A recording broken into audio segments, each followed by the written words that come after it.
Stephanie Mercado.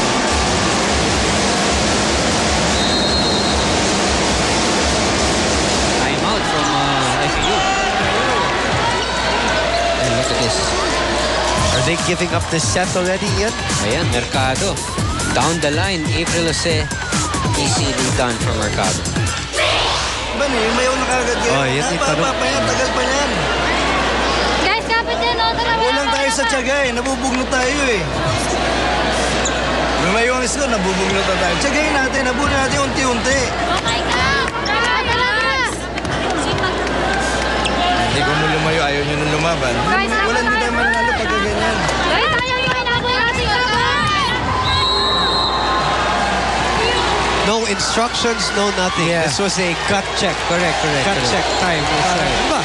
Kaya sabi niya, have they given up the set? Parang ayaw na talagang lumaban eh. Sabi nga ni Coach Chris, layo pa naman yan. And we've seen it happen before. They are the defending champions. And if they lose this one, Ian, talking about that team, this will be the first time that they go down 2 sets and lose. That's right. Kasi yun yung sinasabi ko. The law of averages will catch up at some point. Ano? At kung lagi ka na nanalo, pag inalagay mo yung sitwasyon mo, dun sa palagi ka nag-aabot, at some point, hindi mo maaabot. That's right. Dadating yung game na yun that you'll realize it's not always supposed to be that way. Saka lasal pa, di ba? Crucial game pa. So, Not go free ball for Alarta. no way. Goodbye. In other words, what we're trying to say here is that LaSalle is not the team you want to toy with. They let their chance the first time slip away in December 8th. We're talking about LaSalle. And they're not looking like they want to let it slip away again. This is a grudge match in their opinion.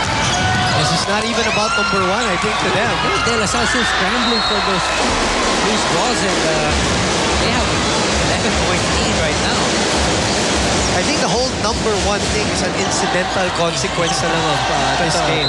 You know, some people are already making a beeline for the exits, Ian. And I think some of the audience members here at the arena in San Juan, as Gonzalez misses on that gift. Lack of aggressiveness, just like what happened. Padating na sa yung bola, Goof, diba? What do you want to do with it? Do you want to wait for it and block? No, you have to, take advantage of that play. Make sure you go ahead of that ball and hit it. To win. Staring down Monique Quiapo in the net. Oops. Rare service error. That's her second of the game.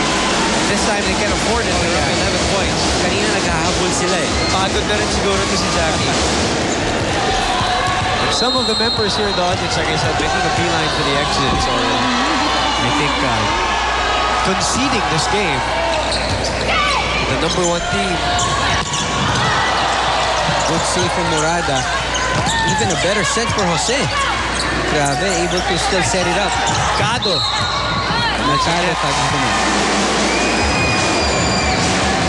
And we have a stunned crowd also here. Because predominantly, we have to admit, it's an FEU crowd. That's right. They're silent. Defending champions from FEU. 11 serving 21. FEU is looking to make a game of this at least as Tatuin loads it up. Good angle, but too wide. That is outside from Tatuin.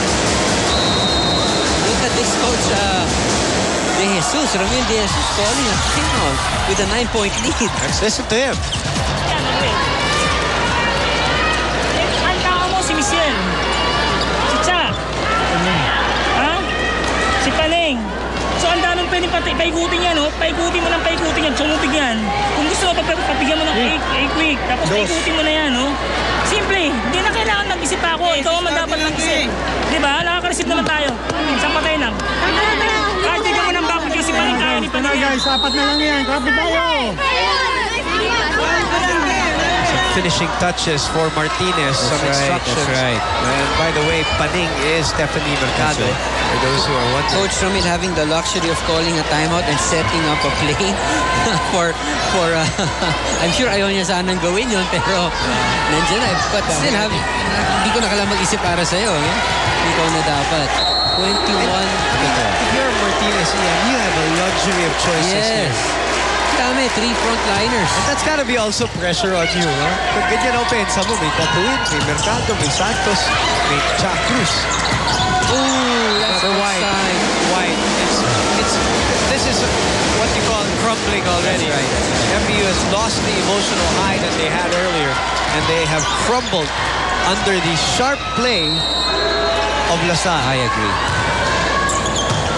Nagkaroon lang ng konting laglag yung laro ng Lasal, and it happens to the good teams. Yes, that's right. Yeah, especially after leading 2 sets. Diba? After getting Kaya rin. 2 sets under the belt. Yung konting laglag. That's overreaching right Yep. there.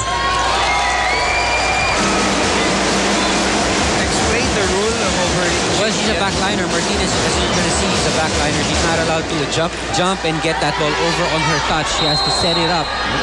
And yun na nga, lumampas yung bola. She tried to save it, pero dumaan sa kanya.